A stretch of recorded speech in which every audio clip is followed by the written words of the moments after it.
In 216 BC, Rome faced a nightmare it was not ready for. Hannibal Barca had just pulled off one of the most shocking military victories in ancient history. At Cannae, his smaller army surrounded a Roman force almost twice its size and turned confidence into panic. Rome had sent one of the largest armies it had ever gathered, expecting to crush this foreign general once and for all. Instead, Roman soldiers found themselves trapped, squeezed from every side, and slaughtered in terrifying numbers. Among the few who escaped was a young officer named Scipio. He ran from the battlefield with the screams of dying Romans behind him, but something inside him did not break. While others whispered about abandoning Rome, Scipio burned with anger. He had seen Hannibal's genius up close, and he understood one painful truth: Rome could not beat Hannibal by fighting the same old way. After Cannae, everyone expected Hannibal to march straight on Rome. The city was terrified. Parents feared for their children, senators feared for the Republic, and soldiers waited on the walls for the monster from Africa to appear. Rome lowered the military age, armed whoever it could, and prepared for the final attack. But Hannibal never came. That decision changed history. Hannibal believed Rome would surrender after such a massive defeat. Any normal enemy probably would have. But Rome was not normal. Rome refused to beg. It refused to negotiate. It even refused to pay ransom for prisoners Hannibal had captured. The message was brutal. Rome would rather lose sons than lose pride. That stubbornness became Hannibal's problem. He could destroy Roman armies, but he could not destroy Rome's will.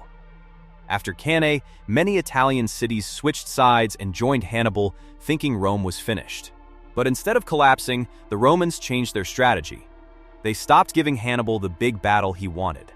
They attacked his allies, burned his support, punished rebel towns, and disappeared whenever Hannibal came close. Hannibal had one brilliant army, but Italy had too many cities to protect. Every time he moved to save one ally, Rome hit another. Slowly, his victory began to feel like a trap. Rome also took the war outside Italy. Spain was the real prize because Carthage's power, money, troops, and supplies came from there. If Rome could cut Spain away from Carthage, Hannibal would be stuck in Italy with fewer reinforcements and fewer options. Scipio's father and uncle fought hard in Spain and made progress, but eventually, Carthaginian commanders turned the war against them. Both men were killed. For young Scipio, this was no longer just a war for Rome. It was personal. Hannibal's family had almost destroyed his country, and now they had taken his family too. When the Senate asked who would take command in Spain, almost nobody wanted the job. It looked like a death sentence. But Scipio stepped forward. He was only 24, too young for such a high command, but he demanded the chance. Rome had no better option, so they gave it to him. That gamble created one of the most dangerous enemies Carthage would ever face.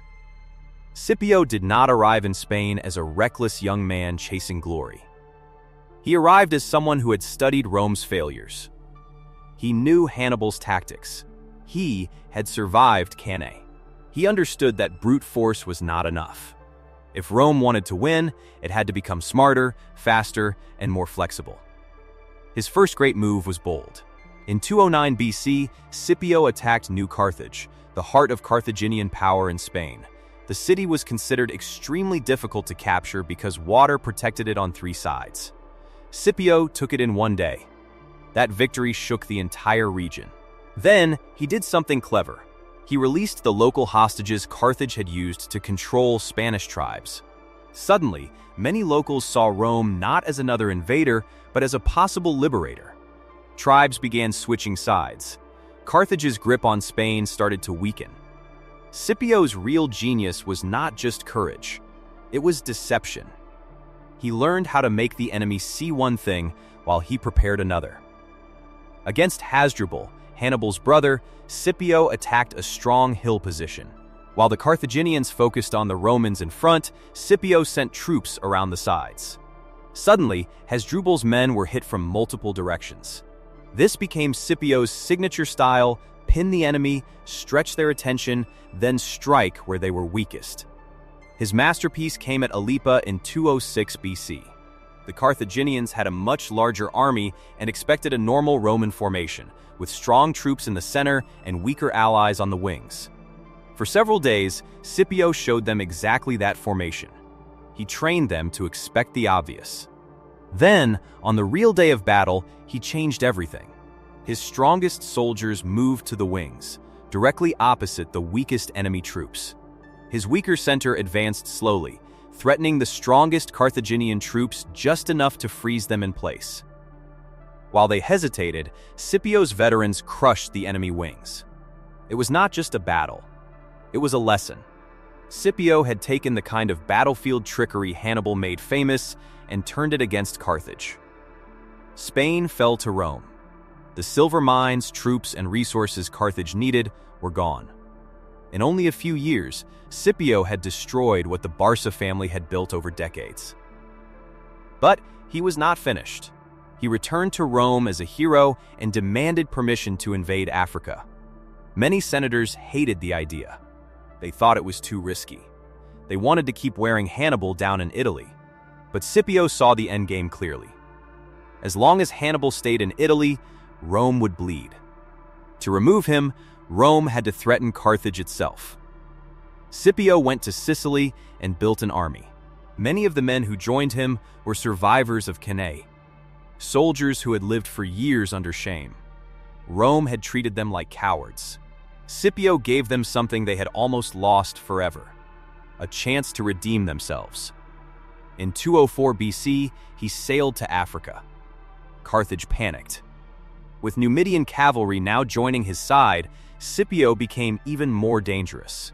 He struck Carthaginian armies, burned camps, shattered forces, and moved closer to Carthage. Finally, the city had no choice. Hannibal was called home. After 15 years in Italy, Hannibal left the land where he had terrified Rome for a generation. He returned to Africa to defend the city he had spent his life serving. In 202 BC, Hannibal and Scipio met at Zama. It was the old champion against the young challenger. Hannibal brought war elephants, infantry, and veterans hardened by years of fighting.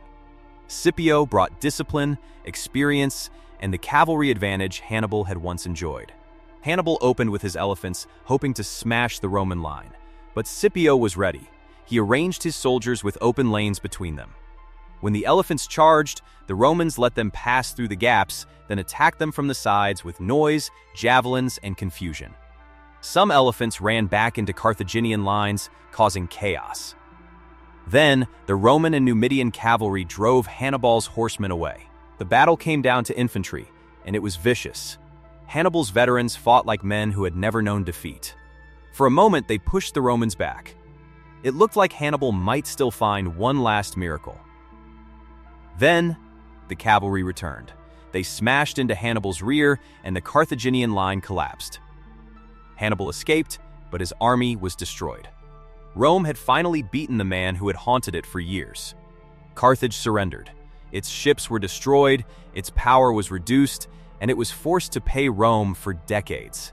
Scipio became Africanus, the man who defeated Hannibal in Africa. But Rome was not satisfied forever. Carthage recovered economically and became wealthy again. That success frightened Roman leaders.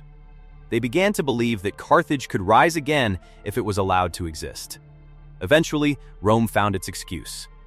When Carthage fought Numidia without Roman permission, Rome declared that the old treaty had been broken. First, Rome demanded noble children as hostages. Then it demanded weapons. Then it demanded the impossible. Carthage had to abandon its own city and move inland. Carthage finally understood the truth. Rome had not come for peace. It had come to erase them. With no weapons, no children, and no mercy left to hope for, the Carthaginians fought back. Men and women worked day and night to build new weapons, even using women's hair for war machine ropes. But in the end, Carthage fell. The city burned, its people were killed or enslaved, and a great civilization vanished. Hannibal died in exile. Scipio Africanus died bitter and rejected by the country he saved. Rome stood victorious, but even its generals knew the truth. No empire lasts forever. Carthage was gone. One day, Rome would be too. Carthage burned, Hannibal fell, and Rome became unstoppable. But the real lesson is simple. No empire lasts forever. If this video changed how you see ancient Rome, hit like and subscribe for more powerful history stories.